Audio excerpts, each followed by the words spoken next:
We do our best to raise our kids and put them in the right environment, but ultimately they're going to kind of choose where they're going to attach to, and you can't pick their friends or shelter them, because I personally just don't think that that's healthy to shelter them. Like, you kind of want them to develop their own personality and views and thoughts. Welcome to Fatherhood Voices, breaking the toxic cycle. Dive in as real dads bear all, the mess ups, make-ups, and every heartfelt moment in between. It's raw, it's real, and it might just change the way you see family. Welcome to another episode of Fatherhood Voices, and I'm excited today to have Josh Meredith, someone I've known for probably about 7-8 years.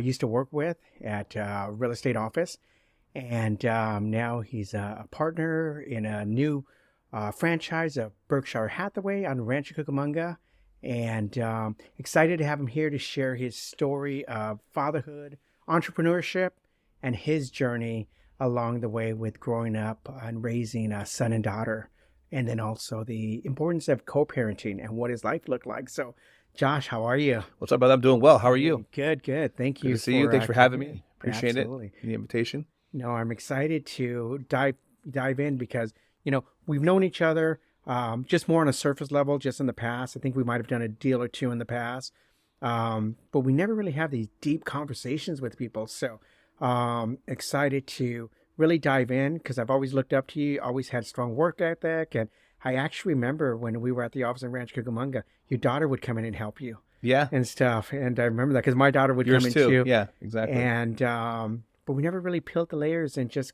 really got to know each other. We just always going through the hustle and bustle. Right. Yeah. So I'm excited to hear your story today about maybe starting off with your childhood. How was, where'd you grow up at, and how was your childhood with your parents, and especially growing up with your father? Yeah, no, for sure. I like your movement, and thanks for having me. I'm excited to dive into this as well, because this is also a passion of mine. I've loved and have done well in parenting. I think I have, at least, and especially with the feedback I've gotten, and I love, helping my friends navigate some of these situations and challenges that they go through, which are just normal parts of parenting. So a little bit about me. I'm the youngest of 3 boys. We're all 2 years apart. We grew up in North Rialto, and I went all through my life there. In fact, my parents still live there. So I went through elementary, junior high, and high school together there in Rialto. My parents are still married. My dad is from Georgia, from the South. A little bit of context there is that he was born in, I think, 43 or something. So he was born before civil rights, and where he was born in LaGrange was very much struck by the whole segregation and things like that. So my mother's from Mexico City. She came here when she was around 15 or so in her teens. And so they met in Los Angeles. And so both my parents were present. My dad worked most of the time, and my mom was a stay-home mom for the most part until I started getting into maybe first, second grade. Then she went back to work. And growing up was interesting. I mean, my dad was always present. He was always there. He worked a lot. He was very disciplinary toward us. We didn't get any, hard abuse, like closed fists, but he definitely was very stern with rules and with respect, and kept us in line. And I'm thankful for those things, because I think that they help shape my outlook on life. My brothers and I are all out of trouble. Everyone's pretty much successful and doing well on their own. So when I look back, I might see those things as struggles, but when I look at the results, there must have been some things that were done right, obviously. Let me ask you a question. So when you talk about your dad being a disciplinarian, can you recall a moment where maybe as a child it maybe hurt you or angered you, where you're like, man, why is he doing this? And then now, as you've gone into adulthood, you look back and go, I get it now. I think one of the things that hurt me the most was my older brother, because my older brother was the quote unquote perfect son. I mean, very well behaved, excellent grades, went on a mission, because we were raised in the Mormon church, bachelor's, master's, and PhD. So he was considered like, very, very a good kid, right? And myself, I was the one who was pretty bad. I think I've done everything. My middle brother was kind of in the middle of good and bad, but I was the one who was joining gangs, doing drugs, just doing things that weren't, I wasn't supposed to do. And when my brother got in trouble for something very minor, I don't know if it was a grade or talking back, my dad, he gave it to him. He put the belt on him. And I think that hurt me the most because he didn't deserve that. And it was obviously something out of anger. And because when you look at the whole picture of my brother, you know, it wasn't called for that type of reaction. Right. Um, and then the other question was, looking back at it, I mean, having a 5-year-old son. So I have a daughter and a son. My daughter's 18 and my son's 5, and very different when it comes to male and female. My daughter, she never really got out of line. She was always pretty calm, low energy. I mean, she danced a lot, so we kept her pretty busy. But my son, I mean, he can be a little rambunctious, a little talk back quite a bit. And so it kind of, like I feel like I have to discipline my son more than my daughter. So looking back, it kind of helps me like, okay, well, maybe boys need that a little more. I don't know if that's the right, way to look at it, but, it definitely helps me realize that sometimes you can't just be a friend to your kids, and you have to discipline them and keep them, and be reminded of doing the right thing when they get out of line. Wow. Powerful moment. We're definitely going to expand on that. Let me ask you a question now. So you shared that you were the rambunctious kid. So I just did a post not too long ago about the wild child, and whether or not that's a good thing or bad thing, how parents approach it. So I'm going to call you the wild child, just for in context. And you were raised in the Mormon Church. You had a dad, the disciplinarian. Your parents were together. So what caused you to deviate away from that path, where you dabbled with gangs and drugs, and have you ever gone back and looked at, like, what was it? That's a great question. Well, I mean, I think that a part of it was the environment where we were raised. I mean, because a lot of North Rialto is not a bad place, but it was present. It was kind of more of what my personality was like, meaning being involved with the hip hop scene, the breakdancing scene, the rap scene. I mean, that was a big part of like my upbringing, right? It's just that hip hop culture. So I don't know if it was more so that, or that's a good question. I mean, being rebellious, I think there's a lot of factors in it. And when you're raised in a Mormon church, everything is supposed to be like, you're wrong if you do these things, if you, drink or have sex or break rules or what have you.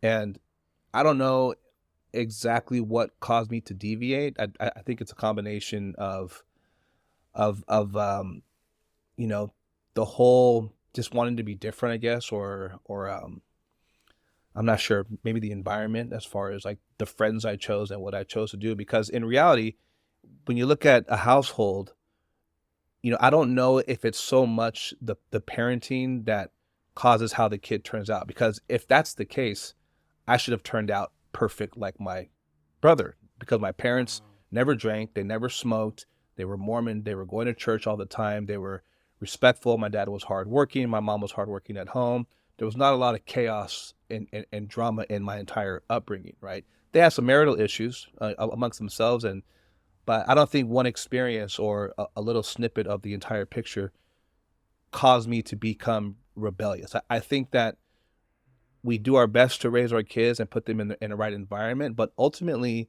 they're going to kind of choose and, attach to where they're going to attach to. And you can't really try to pick their friends or shelter them, because I personally just don't think that that's healthy to shelter them. Like, you kind of want them to develop their own personality and views and thoughts and things like that. So kind of a deep question to kind of dive into. Yeah, no, and I'm glad you kind of shared that, because you're right. If you grow up in a house that's structured and doesn't have the chaos, but then if the children do deviate away, then that kind of opens up that door of, is there anything that your parents could have done to maybe limit some of your behaviors, or is that just a journey you had to go on your own? I don't think so. I think it's just a journey that you kind of have to go on. Or, I mean, again, my dad was working all the time. So it was mostly my mom who raised us. And when there's three kids, you might not have the ability to give all your attention and monitor all those things. So for my case, and just my experience with my daughter, I do think that people develop individually on their own as far as like what they're going to end up getting involved with. Um, and how often do you think that a kid or a teenager is really going to open up to their mom and dad about some of these choices, especially when the parents coming from a place of discipline and correction all the time instead of listening, understanding, and guiding, right? So I think that there's a difference there, when you're raising a kid. Um, and when I look at the differences from my parenting and my parents, I'm more of a parent who, like, I'm not judgmental. I don't lie to my kids. I don't pretend as though that they should be exempt from real life occurrences. And I think that that's so common that you can't really run a dictatorship or like a jail where you're just telling your kids, and you're not um understanding or realizing what they're going through. you know like I know that you worked in law enforcement, so if you think about the jails, right, those officers are there to correct and keep the inmates in line, right? But probably a lot of those officers are also abusing, drinking, doing drugs, stealing, you know what I mean? Just because they're in a position of authority, it doesn't really. So in parenting, it doesn't. I don't think it works well to approach it that way. Wow. And you said, your dad was always working, which is the common case in most households. Looking back on your childhood, even going into, teenhood, do you have any regrets for your father? Like you wish he would have been there more, or? Yeah, that's a great question. In my adult years, when I started my whole journey of knowledge of self, of therapy, of understanding who I was and how all this worked, I think that for a long time in my youth, my dad wasn't the one who was embracing me, kissing me, telling me that he loved me, all those things. And when I read the book, The Five Love Languages, and started to and realized that there's different ways that people show love, and I started to realize that what my love language was, which is words of affirmation. I appreciate, words, acknowledgement, communication more than gifts, more than quality time, more than, acts of service, um, because because I lacked that from my father, right? So because I didn't have that from my dad, I think that internally I did yearn for it. So when I heard it, I'm like, oh wow, like I like that, right? So that was my love language, how to receive. So then I started thinking about how do people show, and then even though my dad wasn't affectionate or verbally affectionate, right, physically and verbally, his acts of service and his quality, his acts of service was there, meaning he was at all my soccer games, he was at all of our scout, merit badges, school awards. He was at everything, and even into my adult life when I made some bad decisions and moved to Arizona chasing a girl, and I was ready to leave. I said, "Dad, I'm ready to come home." He was there the next day with a U-Haul truck. Wow. When I ruptured my Achilles, and a friend of mine, coincidentally back in Arizona, said, "Hey, come out here, I'll suture it for you," because I didn't have insurance, and we had to leave that night at 3 a.m. My dad was like, "Okay, like, go to sleep, I'll wake you up," and he took me out there. So even though he might not have been verbally and physically affectionate, my dad very much loved us, and it took me reading that book to recognize that. And it took and when I recognized that and really started to look at his life growing up in Georgia, because when you grow up, we don't know what it's like growing up in segregation and joining the military when you're immediately of age, like 18 or something like that. So my dad's view, I think, was more like, you got to, there's no time for that. You have to keep going, because when I think about his upbringing, I don't think that you can show weakness. I don't think that you can try to talk your way out of situations. It's more like, follow the rules and keep moving forward. So I think that when you are growing up, you have to kind of also understand your parents. They're not going to love you exactly the way that you want them to, or how you might need them to. I think that they're going to love you and raise you the best way that they can, not only how they've learned, but what they've been through, and recognize that they're also on a journey in their life, whether if they're in their 20s or 30s or however old they are. Those are chapters, and there's different chapters that people go through in life. It's funny that you say that, because there's a saying that I've always shared with people when they have resentment towards their parents or they're angry, and something I heard, and it said, as children, we have these expectations on how we want to be loved, how we want to be held, how we want to be spoken to. And as children, we get clouded because we watch these movies, television shows, and we see these all-American families, and it's like, well, why can't I have a little bit of that? But when you stop and think about it, it's unfair, because there isn't a parent handbook on how to love your child, and Right. each child to love differently based on how they show up. Right. And so we hold our parents to these high expectations that they're not going to meet, because they only love based on how their fathers and mothers love them, and how their great grandmother and grandpa. So it's ancestral lineage Cultural. and cultural. Yeah. And it just passes on from generation to generation until somebody starts the process of breaking that cycle of, no, it's okay to say I love you. It's okay to hug. Right. And so, when you said that and shared that, it just brought up about how as children we have the, real strong expectations we put on our parents. Right. Exactly. And so we have these real strong expectations, but yet as teens and kids, we don't communicate those things. So it's almost like kids, just like us as adults, are kind of just living in their own head, right? Like they're just like, they're having these conversations of how they would like their parent to be, but yet they don't really take the time to communicate that. And also sometimes the parents don't create that space to help them feel comfortable to be able to communicate that. So yeah, I mean, I definitely think that there's a lot involved, on both sides. And, and you're right that it took me until my 20s or 30s to forgive my father but I had to realize that I had to do that for myself.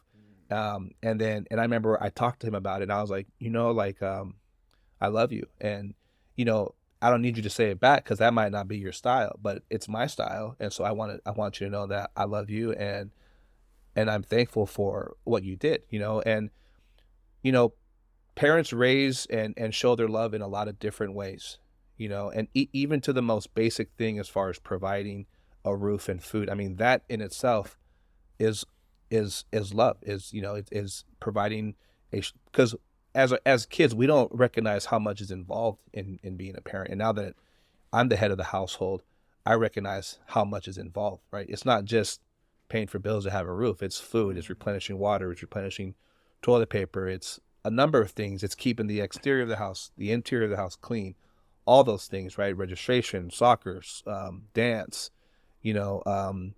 Valentine's coming up next week, right? I got to help my son get his little packages together. There's a lot that goes into parenting that kids don't recognize. They just don't, because they're not in that position. They start to recognize it once they become an adult. So as they say, like, you don't really recognize or appreciate your parents until you transition into adulthood and start to realize, man, these bills keep coming, or, there's a lot to maintain.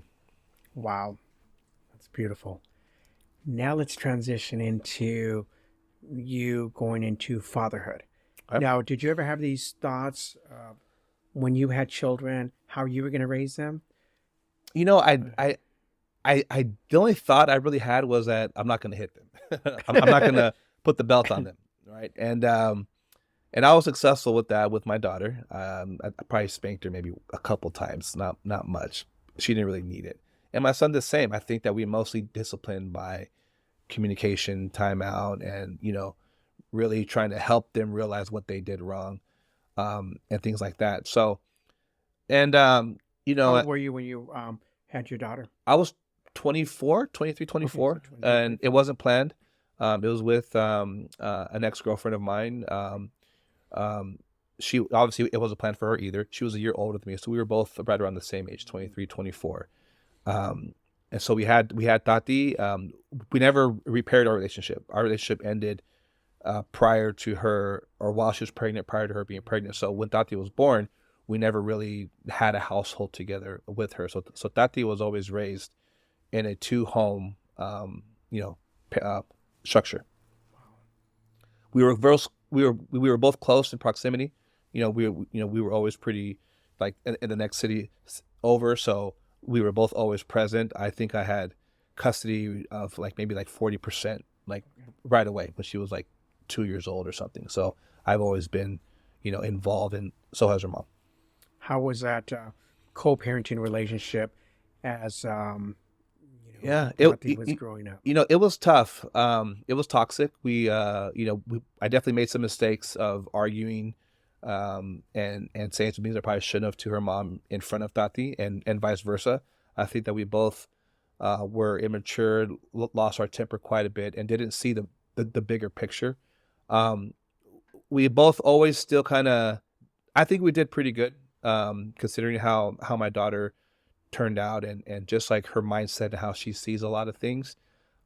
It took us about 13 years to really get past all the drama and actually focus as a team.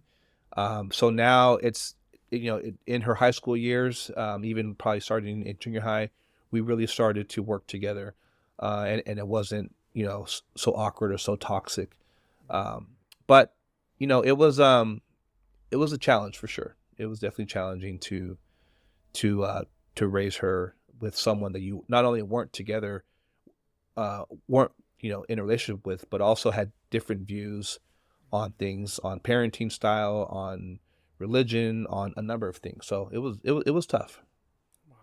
And so, were there any times where you guys had birthdays together or outings together, or was it always No. just? Yeah. So always growing up, it was always separate. It was always, different birthday parties.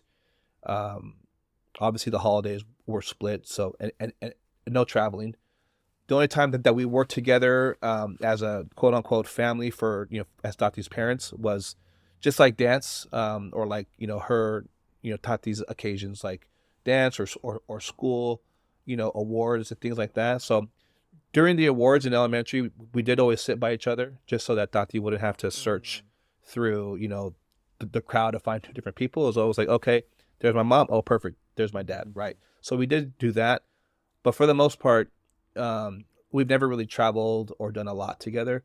As dance started getting into competition where we would be out of state, like in Vegas, or even here, but like further, like out in Downey, or even in Orange County or LA County, we would have lunch together sometimes. And that worked out well. But no, yeah, no, we didn't do a lot together growing up. With Tati growing up, no. And then your daughter's 18, you said? She's 18 now. 18. So has the conversation ever come up with Tati and you about her and her mother? And Interestingly enough, I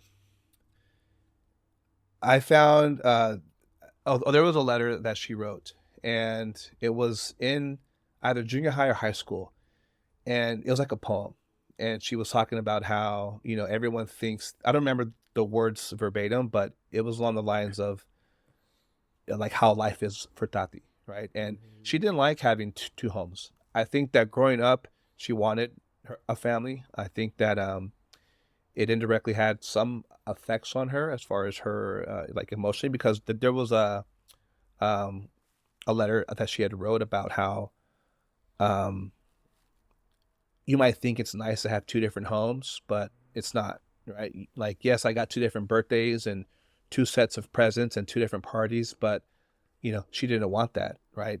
Like, we might think that we're doing well by one parent giving their kid all this, and then the other parent doing it. I mean, yeah, like it does show your love for your child, and to celebrate them, but it was really interesting to read that from her, that she just wanted one, right? She didn't want, like, some of her stuff was at one house, and so when she would go to the other house, she wouldn't have that favorite, doll or blanket or toy. And so that was really touching when I read that letter. I forget if it was a letter or just a poem or something, but it was really interesting to kind of see it from that perspective, because here I'm at 13, 14 years later thinking that doing my best, like lost in this trance of like just like focused on providing, working, things like that. And here she was internally like having these real, thoughts and feelings and challenges. And so, it's if this can help anyone, I definitely think that we need to slow down and understand that we might think we're providing, and we might think that they're happy, they have their favorite new toy, their favorite new animal, or whatever the case is, but internally they have some feelings and some thoughts about it. And if you do ever try to dive into understanding those, we ourselves have to be in a position where we're able to hear it, right? Like, not ask them a question about it, and then when they respond, justify it or help them or help change their perspective on it. Like, how they feel about something, how they see something is how they see it and how they feel about it, right? But when you get offended by it, right, or when it triggers you, and you get into an emotional space where now you got to tap into this guilt of this mistake that you made, instead of deflecting it and putting it back on, oh well, your dad or your mom did this actually, or trying to justify it like, oh well, you shouldn't feel that way because we were both there. It's like, that's irrelevant to what they're telling you, right? And so as adults, I mean, it's looking back, it's a challenge to create a space where your kids can feel safe emotionally and not judged, right? And that is going to take a lot of work on the parent, a lot of acceptance, acknowledgement, accountability for what you created, because in reality, that's the foundation in the life that you created for your child. You have to kind of navigate it, together. So, Wow, you've opened up this Pandora's box. There's so many questions that I don't want to get stuck here because Yep. there's more to your life. But I'm just gonna shoot these quick questions out. Do you still have that letter or poem? I do. Or you? she has it, yeah. Okay. One is, I would love to see if one day she would like to sit on the podcast. We just started bringing on children to share their story. So maybe one day, but I would love to see if she'd give us permission to take a look at that. So one of the things we're doing is we're compiling a list of letters, poems, songs, almost like a journal for fathers. And it exactly falls in line with messages that fathers should hear. So that's just such a powerful and profound, For sure. because a lot of times so many kids live in co-parenting households, and people might think like, oh, it's cool, you get double the presents and double the parties. But just to hear that, how she now articulates how, no, it wasn't all it was, craft up to be. Wow. It just, it's funny because we're actually in the process of building this out. Yeah. So, I mean, I'll be honest. I love my daughter very much, and she's very intelligent, and she is very like she's pretty clear with how she feels and how she sees things, and I've admired that for her, especially as she gets older. She's just pretty straightforward. She's so I'll talk to her, and I'll see if she's open to it, and she's 18, so Yeah. she's in college, so she may or may not be open to it, but I'll definitely ask her, because I know for sure that she has a great head on her shoulders, and her experience growing up in both households, and some of the things that I introduced to her, traumatic, right, like relationships and things like that, and then some of the things that her mom also, like, she has a very good understanding of those things, and how and she's pretty articulate with how it has shaped her life and how she feels about it, and she knows that she always has my support and permission to be transparent, so I'll talk to her. That's beautiful. Yeah, I would love to read that poem, even just for myself. I'm going to ask one more question, then we'll move Sure. away from the co-parenting. Looking back, and that you guys didn't do things together, if you could go back and sum up the reasoning for that, and I'm just going to throw out some things, and you can articulate on it, but was it ego that kind of got in the way? Was it hurt, resentment? What when you look back, Hmm. what do you think was it that caused you guys to not extend the olive branch to be more of a cohesive co-parenting? Yeah. I think again, like that whole window was kind of a blur, right? Because we were young, 23. I mean, we were still both trying to figure out our professions. I don't think you're fully developed emotionally, and at that age, I think it's a little further on for different people, like But for me, I know that I wasn't on a path. At that time, actually, I got back into school. I started to get a little bit more serious about my life instead of just like a good job or a decent job, right? I realized I needed more than that.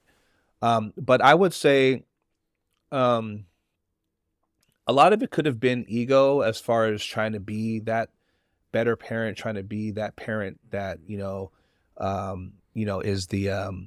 is the good parent. I mean, I think it was competition. Mm. Um, a lot of it could have been resentment, probably from not working things out or what the other parent did. Um, just a lot of immaturity, I think. Because when now that I'm in a different place in my life and I look back, it's definitely people are in different stages, and just in whatever stage that they're in, it doesn't mean that they're this kind of person. Like like a thug or a gangster can be a really good dad, or a rich wealthy person could be a really crappy dad, right? So like as but I didn't see that back then. Now I can see that there's more things that are more important in raising your kids, like you said in the beginning, being present, things like that. So, but I would think a lot of it was just resentment, immaturity, um, and just not really taking the time to look at our own childhood and what challenges we had, um, nor sitting together to create a plan as far as what do we want our kids future to look like. And as difficult as that may be, even as entrepreneurs, to really sit down and plan out your future, it's for someone who is just starting out. I think that there should be a conversation where it's like, hey, what do we want our kids, fifth birthday to look like? Because then they start getting into school. I was raised in like I mentioned in the beginning, I was raised in Rialto Elementary, junior high, high school. So I have friendships that go back. I'm 42. I have friendships that go back, 38 years, 39 years. And in the church, a total of 42 years. And that's the guy who actually sutured up my Achilles. I posted on Facebook, ruptured Achilles. A friend, Sean Simmons from Arizona, was like, hey, come out here. I'll take care of you, because I didn't have insurance at the time, right? So those relationships, I think, are very important. I have a lot of relationships, friendships from my youth. And so when you think about how you want to raise your kids, do you really want to bounce them around from elementary to junior high to high? Like, then there's no real foundation or friendships, right? Luckily, my daughter was in dance when she was 3. And so one of her best friends is actually somebody who she was in dance with since she was 3. So when you think about those things, or when you're in that situation where you're co-parenting, it's important to put yourself out of the picture. It's not about you, it's about the kid. And so how do you want their life to be shaped when it comes to friends, because and the relationships or environment, right? That's why in real estate, when we have conversations with clients who are buying, I'm sure that you do this as well. That's part of my conversation. When it's a young couple, I'm like, hey, you're probably going to be here for maybe 3 to 5 years, right? This isn't going to be your forever home, right? And then the next chapter in buying should be a chapter where it's a 10-year purchase when you start having kids. And if you have multiple kids, then that's a 10, 15-year process, so that you can raise your kids, through that city, right? So that's why you get into that bigger home. A young couple only needs a 2 bedroom, 1, 2 bedroom, 3 bedrooms, maybe for an office. They don't need a 5 bedroom house with a pool, right? But a family of 4, or 2 kids or 3 kids, they obviously can't do very well in a 2 bedroom house. They need you know what I mean? So that whole correlation of our business is the same in as far as family structures. So when we're having kids or starting to have kids, or young parents, it's important to kind of understand, okay, what does this look like 5 years, 10 years, 15 years from now? Because those years are the ones that are really going to shape, you know, the future of your child. It's funny you mentioned that because I was just having a conversation a couple weeks ago with a client that was so focused on the school district, but they weren't even married yet and didn't even have kids. And it's like, just get into your entry-level home, build some equity. This isn't your forever home. You're going to make the transition. But don't worry about the school district right now. But then even more importantly, is it's not really the school district as much as it's the school, because the principal really dictates kind of the culture. So you can have a crappy school district, but you can have 2 or 3 California distinguished schools because of the leadership of the schools. So, Right. the one thing I've always shared is don't just look at the school district, look at the neighborhood where you're looking to buy, and look at the schools, because that leadership is ultimately going to determine the type of education your children get. So thank you for sharing that. That's a very important piece for families starting out, and especially as they dive into home ownership. Right. So, and so now you've gone through, fatherhood with your daughter, co-parenting, and then now things change in your life. You've gone to school. You're now getting into the business, Right. and then so tell me about the next relationship with your son now coming to the picture. And Yeah. how So did that happen? yeah. So 6 years ago, I met my wife in real estate. And we moved really fast. We got married, eloped, right? I think maybe 3-4 months into the relationship. And then that year, we had our son, Prodigy. So, that also moved kind of fast. But he's 5 years old now. He'll be turning 6. And we are both very much involved with raising him in terms of, being present and, navigating his different things like school. And he's only done, 2 rounds of soccer, so we still have a lot more things to achieve in terms of, his activities and his interests and things like that.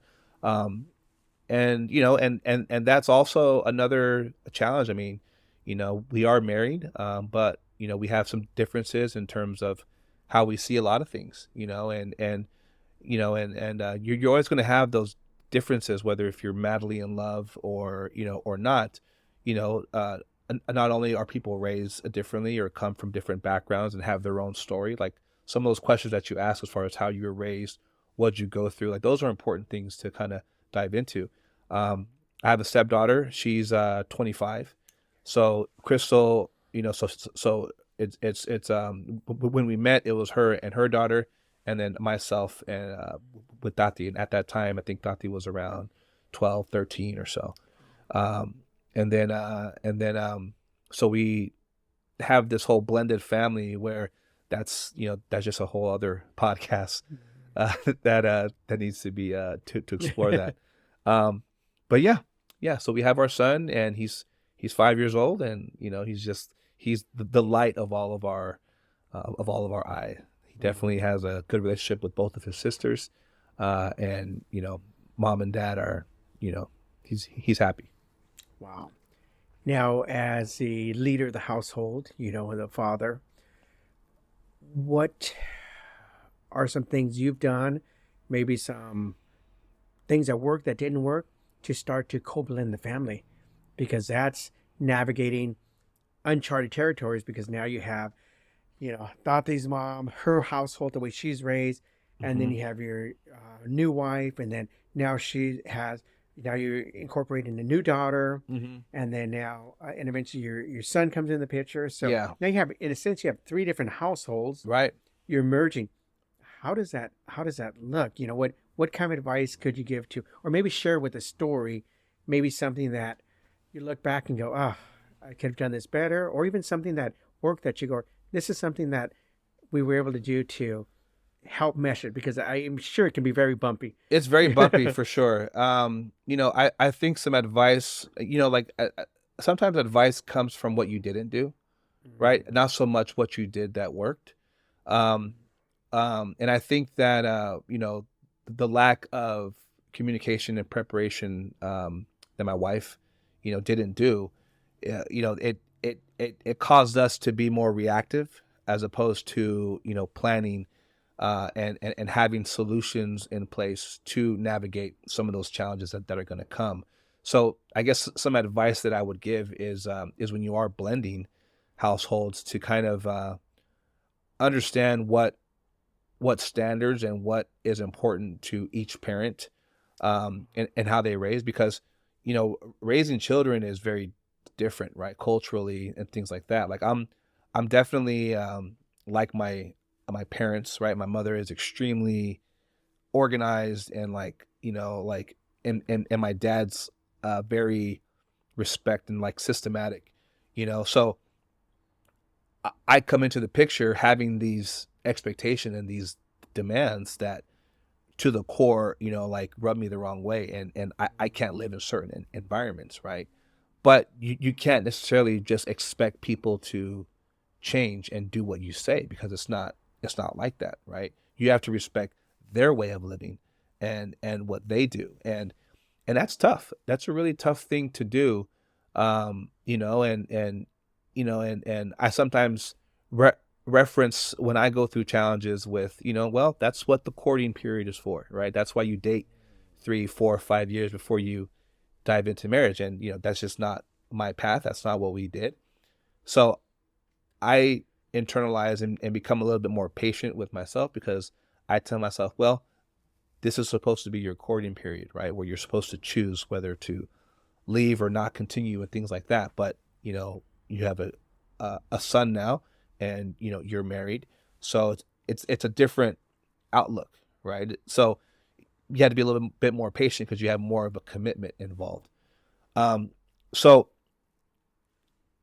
it's a lot of relationships, right? It's not just the one with my wife, but it's the one with my daughter.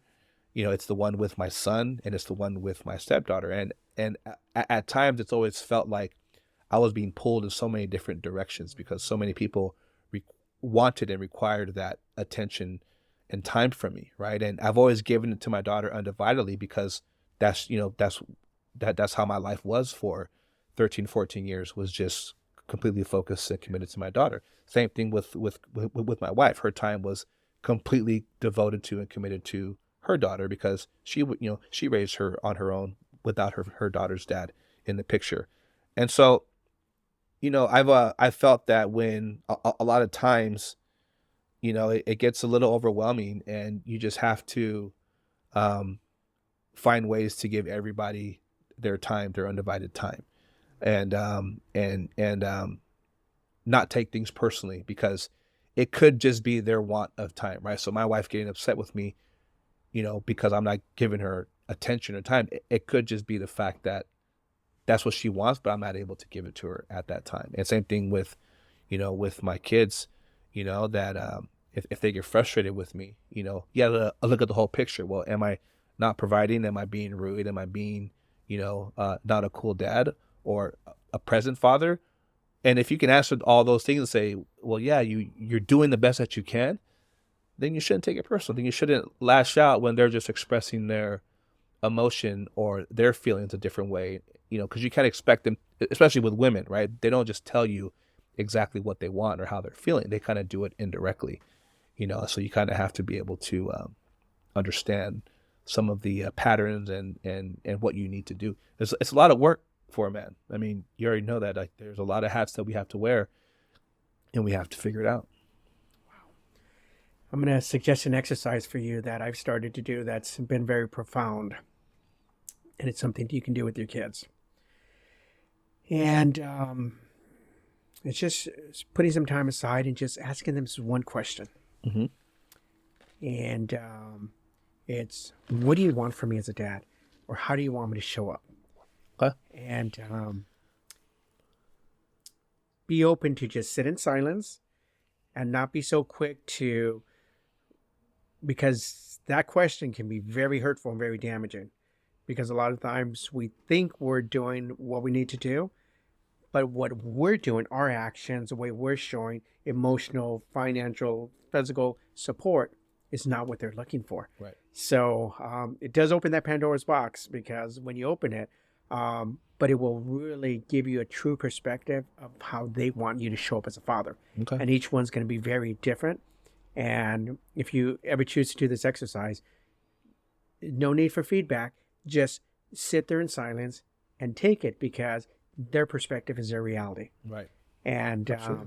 that starts the process to a real new layer of bonding between you and your children. So definitely something I've shared now with a couple people, and they've had some epiphanies of wow, just to get a different perspective of how they thought they were showing up as fathers, and realizing that it was totally not the way their children wanted them to show Yeah. up. Okay. So For very sure. powerful. No. Yeah. No. Sounds powerful. I'll do it for sure. You know, let me ask you a question, just kind of diving back into your past. Have you ever sat down and had the talk with your parents, but in particular your father, about how he raised you as a child? Like really had that conversation, Yeah. one-on-one time. I have, and I've not that you have to forgive them, like tell them, right? Because they don't need to feel that they were wrong, but just like for yourself, like, so yeah, I've had a conversation with them, and it was, at the end of the day, I think that parents, do their best, with what they have, with what tools and information and resources they have, as well as what how deep they've dove into their own upbringing and their own style of parenting.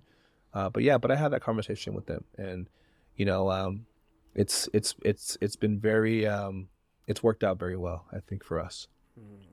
We're putting the final touches on a journal, and where it's questions that you can ask your parents, and one question a week, whether it's on the phone, in person, where you can start to dive into their childhood or Right. how they were raised. So I'll make sure that when it's done, we get you a copy, Yeah. because it definitely is a gateway to open up those conversations on questions maybe you've always wondered, but maybe Right. were embarrassed, or it forces those conversations about things about their child and so forth, and Right. To get clarity and answer on maybe things you may want to know. Okay. Sounds good. So definitely. And wow, this has been powerful. You opened up so Yeah. many doors to so many different areas. And, as we start to wrap up the podcast, is there any final thoughts you want to share about your journey with fatherhood, or just, the whole purpose of the podcast is to help other fathers that are Right. experiencing, especially like I say, you've delved into, some very powerful components: religion, co-parenting, Mm-hmm. entrepreneurship, and how you show up. What can you give someone that maybe would fit your mold? I'm just going to take it a step further and say a religion. Mm-hmm. Someone that's struggling because they're raised in a very structured. I'm very familiar with the Mormon church and Right. the ideology behind it. What advice would you give someone that's maybe struggling? And you can pick any topics, Yeah. but that one in particular, I wanted to dive into, because I know the structure behind it and so forth. Yeah. And then if you're a father struggling to still stay within your faith and your upbringing, but then you want to find your own identity Right. and so forth, how does You know- a young father navigate? Well, I think that at the end of the day, you do the best that you can when it comes to raising your kids with what you know. And when you look back at history or look at families, you see often that a religion runs in the family, right? So Catholics have Catholics, and there's Catholics, right? Or Jewish grandfather tends, the uncles and parents tend to be Jewish as well, and going into other religions. So with that being said, there's not a lot of individual, time to explore what their connection to God is. I mean, we teach them and we do our best to share with them what we know. It's kind of like an obligation, right? Like as far as Christianity, like bringing people to Christ, which the Mormon Church is very much so, a Christ-centered faith. And so when you have that, and then the other parent is of a different faith, right? And wherever they're at in their maturity or their personal religion, they can discredit or do things that can leave a child really confused, because dad's telling me this or mom's telling me this, but then dad's saying this negative about that religion and mom's saying this negative about that religion. So, again, it kind of goes back to our earlier discussion as far as how do you want your kids to be, to raise. And, if it's not a perfect scenario where you're both on the same page, then you have to understand that the information that you're giving your kid can create a lot of confusion. And so it needs to be delivered differently, where it's like, this is what I know. And, and help them. Like, I encourage you to explore, how you feel about it, and because ultimately they're going to have to find their own path as they get into adulthood. So that's one thing with that. I mean, but to wrap it up, I mean, I think that um, a couple of my pieces of advice are, you can't take things personal, and you have to understand that, in a difficult stage of a child's life where they have, two different parents, and they're, it's a lot of pressure for them to try to please, one parent. Like, we shouldn't have to put all that pressure on a kid, right? Like, that's the parents' responsibilities of handling pressure. And when we're not fully emotionally developed as adults, and then that immaturity starts to come down to our kids, we're adding more pressure and expectation and responsibility that they shouldn't have to be going through. So being mindful of how your environment is going to affect your kid is it's important. And and one thing that I've read, that I know that my daughter would probably say if she was here on the podcast, was that I work too much, and kind of like what you said in the beginning, that a lot of times we get caught up in our profession and our career and providing and stuff, and we forget the quality time. And that's really what they want. They want your time. And I think I've done a decent job as far as giving her time and being there with her. We have a lot of memories and experiences together, as well as with my son. I have a lot of time spent with him and memories that we're starting to create. But ultimately, that's what they want is your time, and that time needs to be a space where it's supportive. It's, you're listening instead of just always dictating and teaching, and kind of be a part of that process. And last thing I'll say is,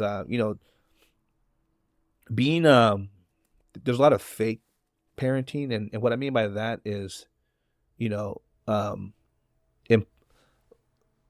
thinking that, or not relating to the challenges that they're going through as though you didn't go through them, right? Like, a cigar smells good to you just like anybody else. It doesn't matter if you're a preacher, you know what I'm saying? Like, there's like, so stop acting like it's not real life. Like, what you went through in high school, or what you went through on a first date. Like, my daughter being in college, her first semester, living in the dorms, being 18, having no financial issues, right? Because she has everything that she needs.